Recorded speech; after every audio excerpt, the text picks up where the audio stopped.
वक्फ किसे कहते हैं? वक्फ उसे कहते हैं जो हमारे जो अकाबिरीन थे, हमारे पूर्वजों ने मुसलमानों की तरक्की के लिए, मदारिस के लिए, मसाजिद के लिए, ईदगाहों के लिए, दरगाहों के लिए, उनकी तरक्की के लिए ये सारे जायदाद उन्होंने हमारे मुसलमानों के लिए छोड़ कर गए हैं। इसे असल वक्फ कहते हैं।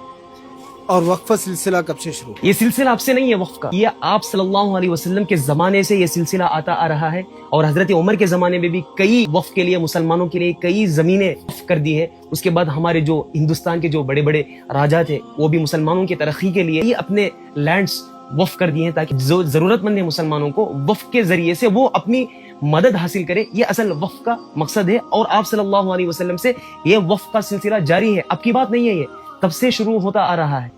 क्या इस बिल पास होने की वजह से मुसलमानों पर कुछ असर पड़ेगा?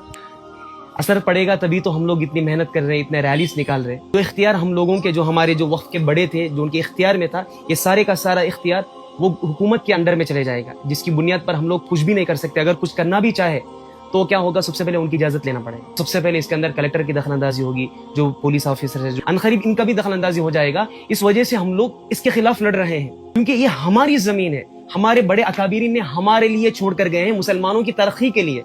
इसी वजह से हम लोग लड़ रहे हैं। बस ऐसे ही नहीं कि हम लोग हुकूमत कोई भी कानून लागू कर दे, हम लोग हाँ में हाँ मिलाते रहे, इस वजह से नहीं, बल्कि ये जरूरत है हमारे मुसलमानों की, इसलिए हम लोग इसके लिए लड़ रहे हैं।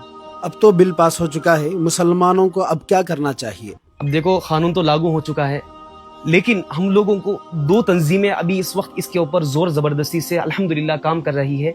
सबसे पहली तंजीम है एक all India Muslim personal law board, और दूसरी तंजीम है जमियत उलमाए हिंद।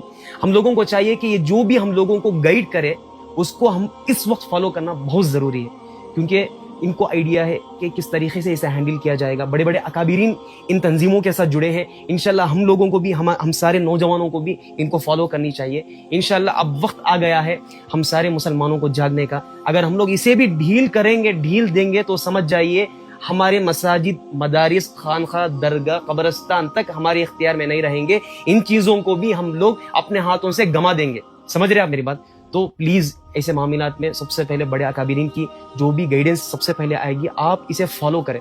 जज़ाकल्लाह। अगर इस वीडियो पसंद आई हो तो दूसरों तक ज़रूर शेयर करना। अस्सलाम।